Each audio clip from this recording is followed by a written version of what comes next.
What's going on, everybody? Welcome back to another episode of Wealth Defense Radio, the podcast. This is your first episode of 2025. We made it to a new year. It's amazing.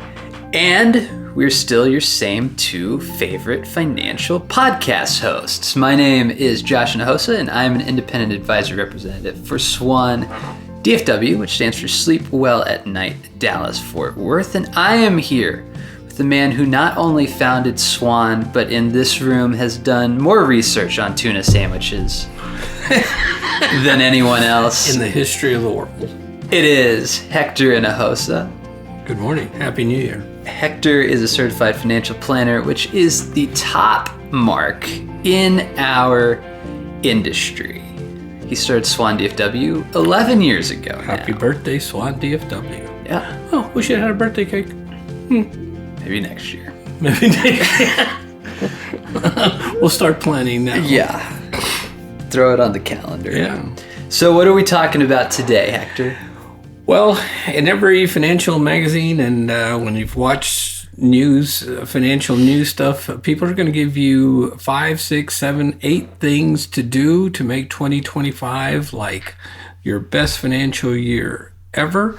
But those things take time, and most of us aren't going to do that. So today, we're going to offer up some things that you can do one a day for the next 6 or 7 days that will make 2025 your best financial year ever, and you're probably not going to take more than 2 to 3 minutes per item to do. So I felt like, because most of us have, just a short attention span, that if we gave them some suggestions that people could do like right now that won't take but a couple of minutes, it might be more helpful than things that are take months, take weeks or months, and research and new apps and all that. So we're going to try that and wait for the flood of feedback that we get from our viewers.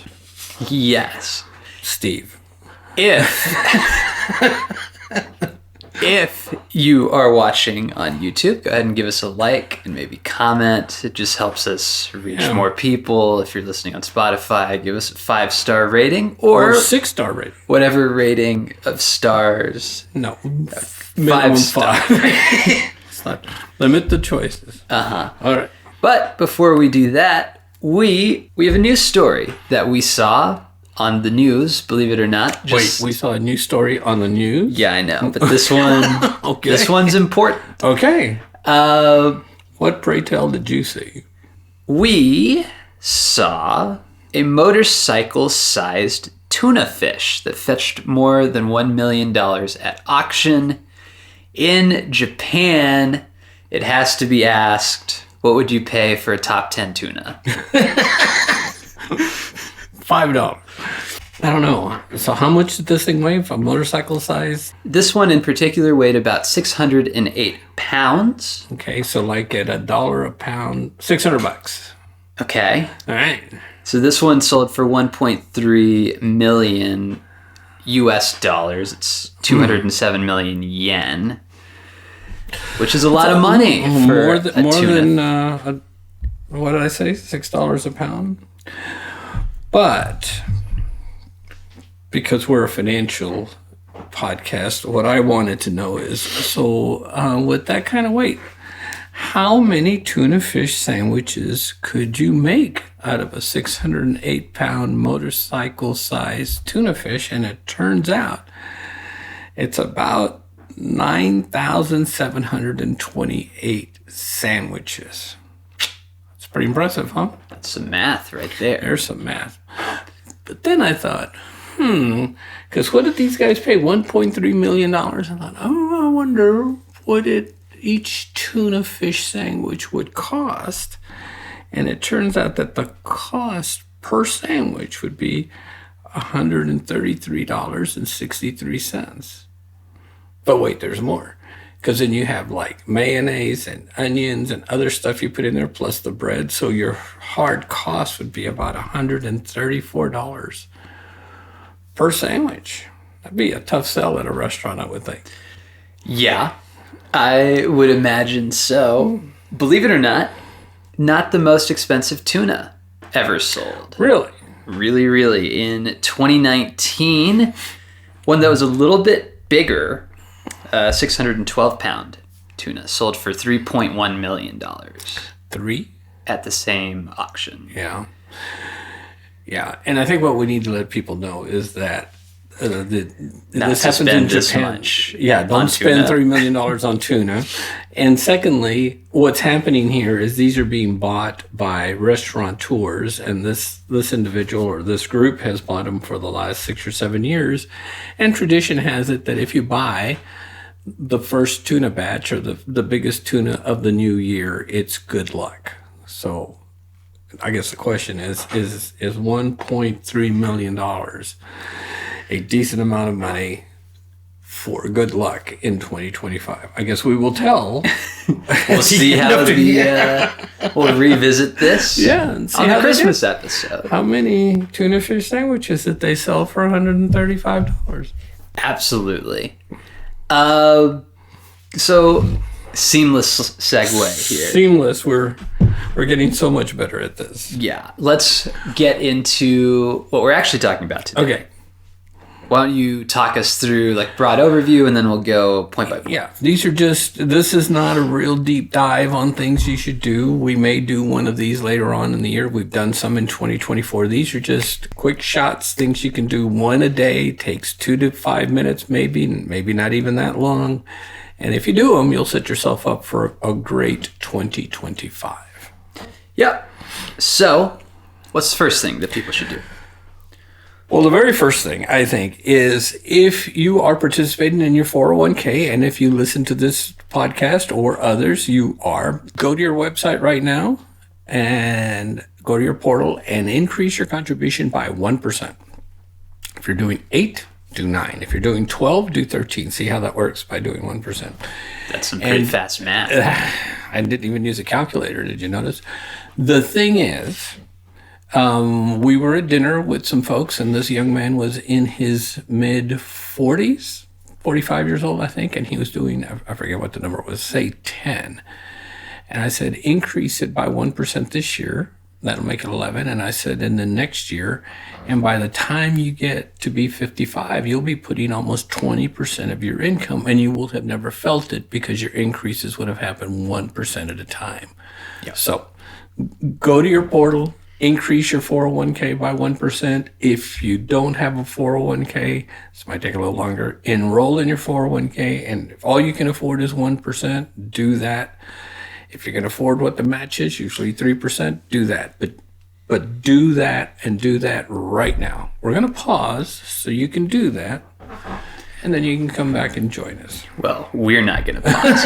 You can pause. Yeah. Go do that. You feel so inclined. Yes, but do that today, and then put it in your calendar to do next year. And in 10 or 12 years, you're going to go, boy, those guys were brilliant. Although you should be saying that right now, but that's for another podcast. Would agree. What is the next thing? Well, one of the things we talked about towards the end of 2024 is basic is you should always spend less than you make. And there are a tremendous number of apps and different ways you can track your budget. And people in America hate the word budget, spending plans.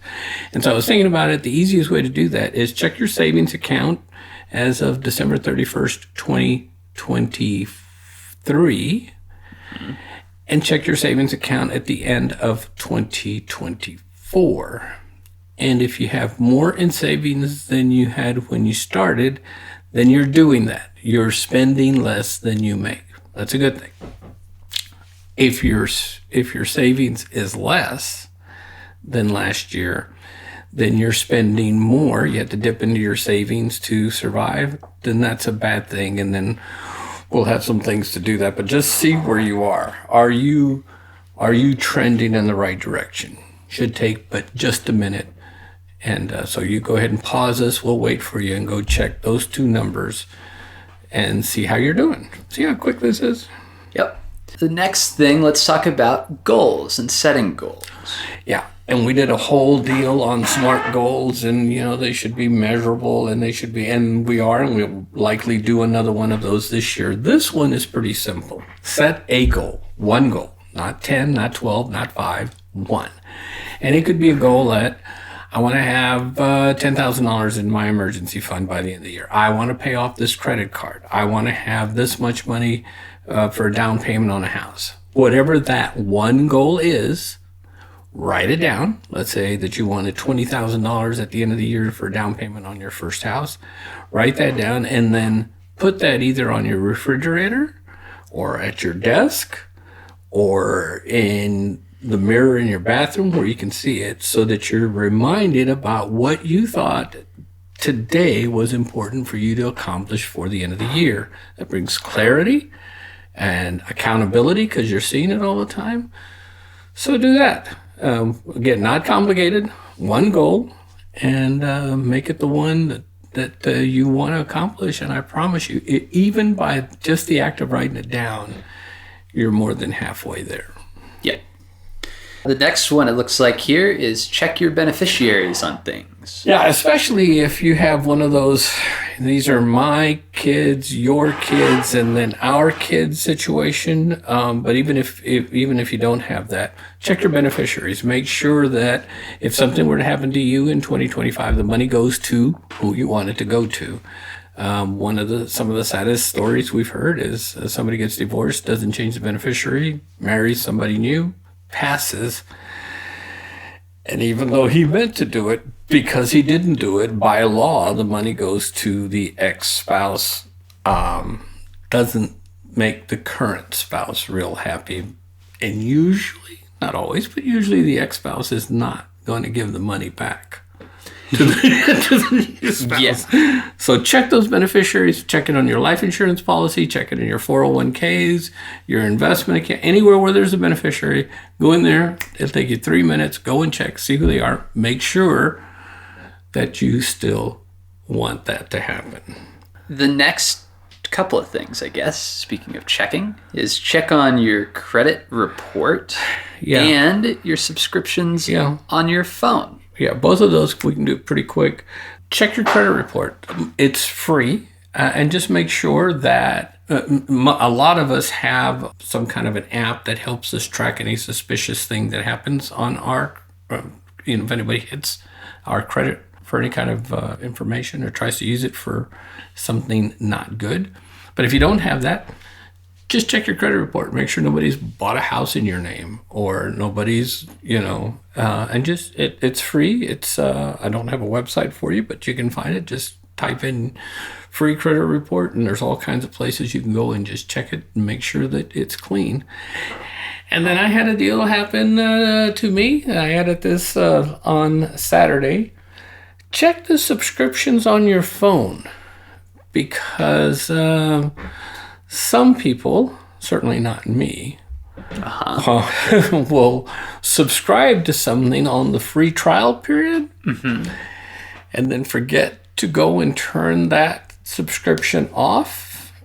And even though you're not using it, they still charge whatever they're charging, $4.99 a month, $6.99 a month, even 99 cents a month. And they really don't care whether you use it or not. You signed up for it and you're getting it.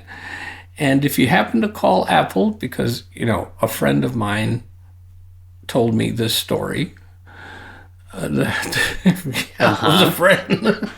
And he said, yeah, but I don't use the app. You can see if you can. And she said, very understanding, yes, but you authorized the spend. And we can't undo that since it's 8 months old or whatever. Yeah. We can keep it from renewing, but that's the best we can do. So check, make sure you're not being nickel and dimed on your own thing, or if you've got young kids that maybe they subscribe to something you don't even know about. So check that. Won't take but 2 or 3 minutes to do that, especially if you have an iPhone. It's fairly easy. Yeah, I think there's also apps and stuff I get ads for online that check to see how many like Spotify subscriptions you have or Netflix subscriptions. Yeah. Because sometimes you double subscribe and you don't even know. Yep. But you become a very profitable customer for that app.